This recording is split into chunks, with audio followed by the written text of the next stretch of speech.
Melanjutkan cerita sebelumnya, di mana Ye Xingyun dan kelompoknya memulai perjalanan ke garis langit dan bumi.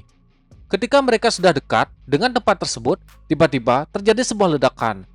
Penjaga Kyushuang datang, dia dikejar oleh banyak orang. Banyak anak panah dilepaskan ke arah kelompok Ye Xingyun. Namun, dengan adanya kelompok Ye Xingyun, para pembunuh yang datang berhasil dibunuh. Namun, penjaga Kyushuang terbunuh. Kakek Sang mengetahui salah satu dari pembunuh adalah seseorang dari sakti hantu. Menurut sepengetahuan Ye Xingyun, sakti tersebut sangatlah kuat. Dikatakan ada sedikit orang dari sakti tersebut, tapi mereka sangat kuat. Dan roh bela diri semua orang adalah Ghost Dead Gate. Diperlihatkan seseorang dari sakti tersebut. Di sekelilingnya banyak roh bela diri hantu melayang-layang menembus bangunan. Orang yang memiliki roh bela diri seperti itu hanya dapat menggunakannya sekali seumur hidupnya. Setelah roh bela diri tersebut digunakan, itu akan runtuh.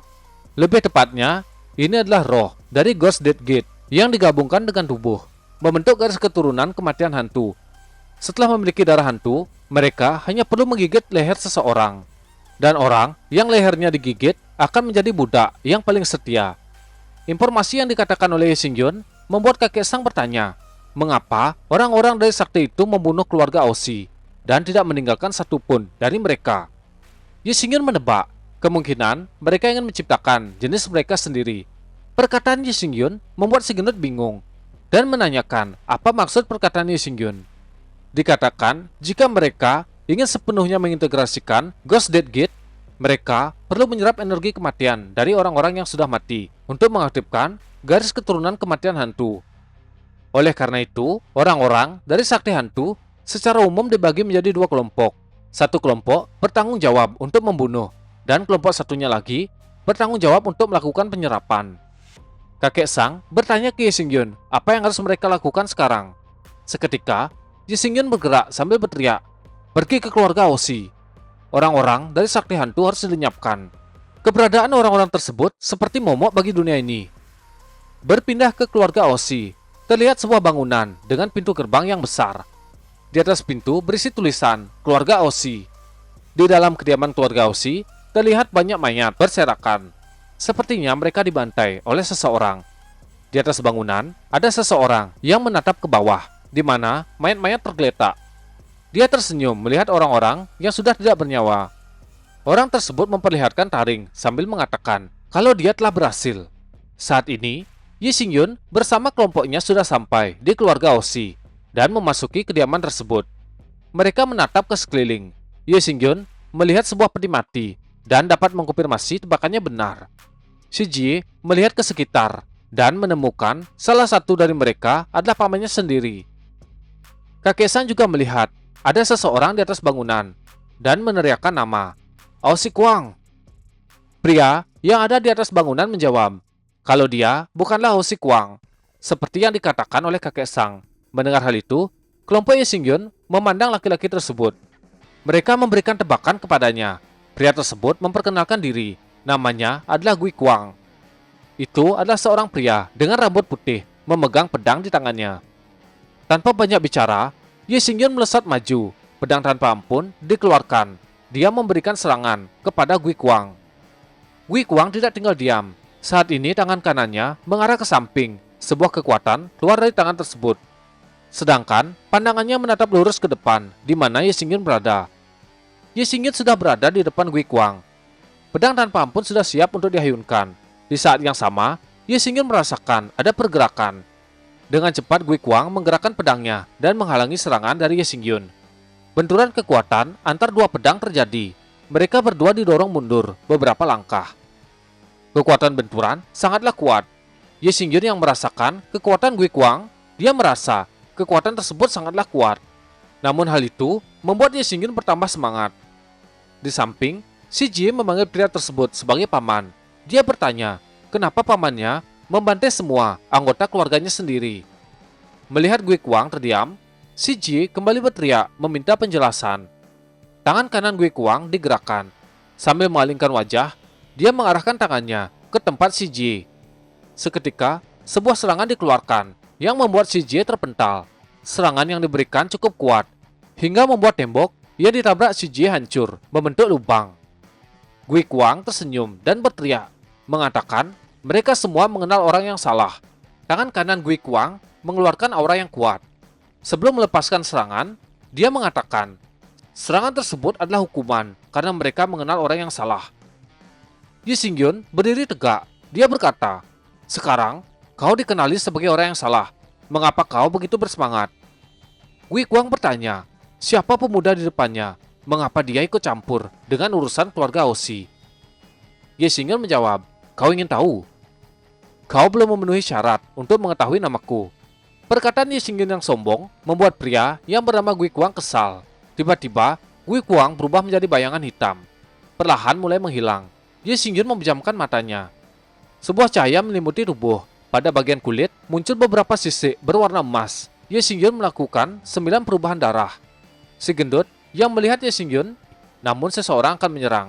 Dia bergegas maju untuk membantu menghalangi serangan tersebut. Dia melesat ke arah Yi Xingyun. Senjata si gendut sudah siap dihayunkan kepada musuhnya yang menyerang. Di lain sisi, Yi Xingyun masih fokus melakukan perubahan. Serangan diarahkan oleh si gendut. Tiba-tiba musuhnya sudah menghilang dari tempat tersebut. Di sekitar tempat itu, seseorang melakukan tendangan. Banyak peti mati berterbangan. Kemudian, Gui Kuang muncul memegang peti mati yang mulai terjatuh. Dia tersenyum melihat kelompok Yi Xingyun sambil mengatakan kalau dia akan datang di lain waktu untuk mengambil nyawa mereka. Sebuah retakan ruang muncul. Gui Kuang pergi membawa peti mati melalui celah ruang tersebut. Si gendut berteriak ingin menghentikan Guini yang akan melarikan diri. Namun, semua itu sia-sia. Yi Xingyun menyuruh si gendut membiarkannya pergi. Mereka sudah tidak dapat mengejarnya. Yi Xingyun mengucapkan terima kasih atas tindakan yang telah dilakukan si gendut. Namun si gendut mengacuhkannya. Di lain sisi, Qiu Shuang berteriak, "Ibu!" Dia berlari melewati tumpukan mayat yang ada di depannya. Akhirnya, dia sampai di mayat seseorang. Mayat itu adalah ibunya. Qiu Shuang menangis melihat ibunya sudah tidak bernyawa. Air mata tidak bisa dihentikan. Kesedihan yang dirasakan Qiu Shuang begitu besar.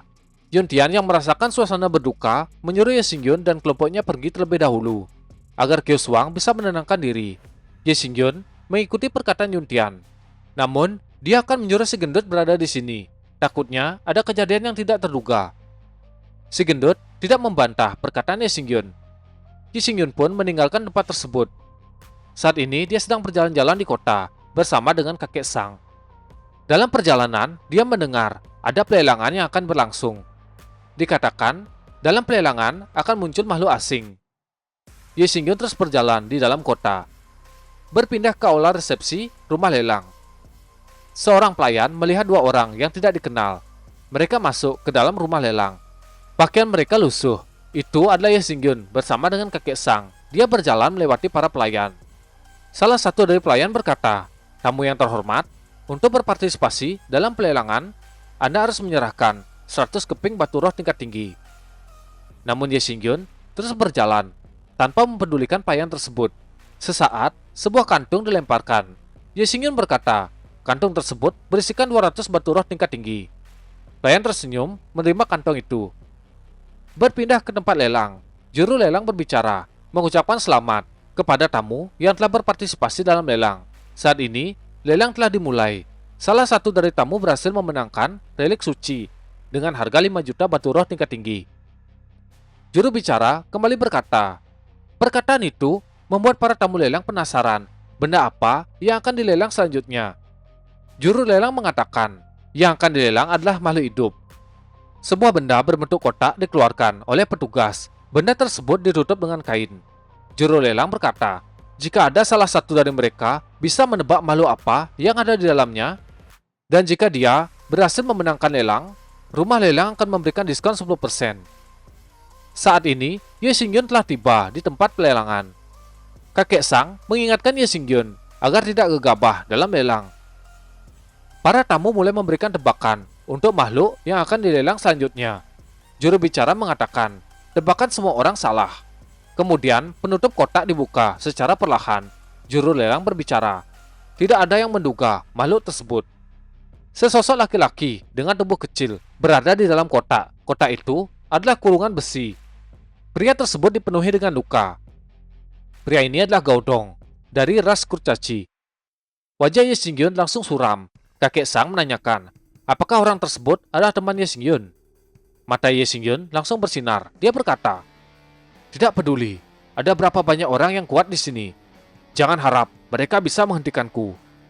Hawa membunuh dikeluarkan oleh Ye Xingyun. Dia tidak terima melihat temannya diperlakukan seperti itu. Merasakan niat membunuh, juru bicara lelang berteriak, siapa yang berani membuat masalah di sini?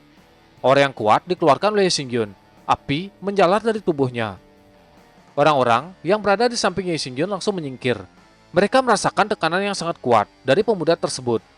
Ye Xingyun berjalan mendekat ke Gaodong. Di dalam kurungan, Gaodong melihat orang yang sudah dia kenal dan berteriak, Saudara Ye! Gaodong sangat bersemangat melihat Ye Xingyun ada di depannya. Ye Xingyun melompat ke atas pelelangan. Tangannya memegang pedang tanpa ampun.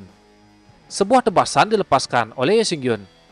Tebasan tersebut diarahkan ke kurungan yang mengurung Gaodong. Seketika, kurungan tersebut terpotong dan membebaskan Gaodong. Gaodong tidak pernah berpikir akan bisa melihat Ye Xingyun. Para penjaga pelelangan bersiap menangkap Ye Xingyun yang ingin mengacaukan lelang dan membebaskan ras kurcaci yang akan dilelang. Juru bicara lelang bertanya, siapa pemuda tersebut? Kenapa dia berani membuat masalah di dalam pelelangan langit dan bumi? Juru lelang mengatakan, jika pemuda di depannya menginginkan ras kurcaci tersebut, dia harus mengikuti aturan. Sebelum menyelesaikan perkataan, Ye Xingyun sudah bergerak. Saat ini dia berada di depan juru bicara lelang. Sebuah pukulan dihayunkan, mendarat pada wajah juru lelang. Wajah juru lelang bergetar, terkena pukulan dari Ye Xingyun. Dia terpental, mengarah ke tembok dan menghancurkan tembok tersebut. Ye Xingyun berteriak, kau ingin aku mengikuti aturan? Kau pasti bermimpi. Juru lelang menunjuk ke arah Ye Xingyun, memerintahkan para penjaga membunuh pemuda tersebut. Dia sangat marah dengan tindakan yang baru saja dilakukan. Di belakang Ye Xingyun, kakek Sang tiba-tiba muncul. Dia memegang bahu Ye Xingyun, mengajaknya pergi meninggalkan tempat tersebut. Namun, Ye Xingyun mengatakan kalau dia tidak akan pergi. Kakek Sang kembali berkata, mengingatkan Ye Xingyun, tempat tersebut sangatlah berbahaya. Gaodong yang ada di samping Ye Xingyun merasa khawatir dengan tindakan Ye Xingyun. Ye Xingyun berteriak, jika pemilik dari kamar dagang langit dan bumi tidak keluar, Ye Xingyun akan membalikkan tempat tersebut. Banyak penjaga mulai bermunculan. Mereka semua memegang senjata di tangannya, bersiap melumpuhkan Ye Xingyun. Mereka berteriak, pergilah ke neraka. Tangan Ye Xingyun ditaruh di atas pedang tanpa ampun. Pedang ditaruh di depan dahi Ye Xingyun. Dia berkata, Rattless Sword. Serangan dikeluarkan oleh Ye Xingyun. Penjaga yang datang untuk menangkap Ye Xingyun langsung ditebas satu persatu. Serangan Ye Xingyun masih terus berlangsung, menebas para penjaga yang datang.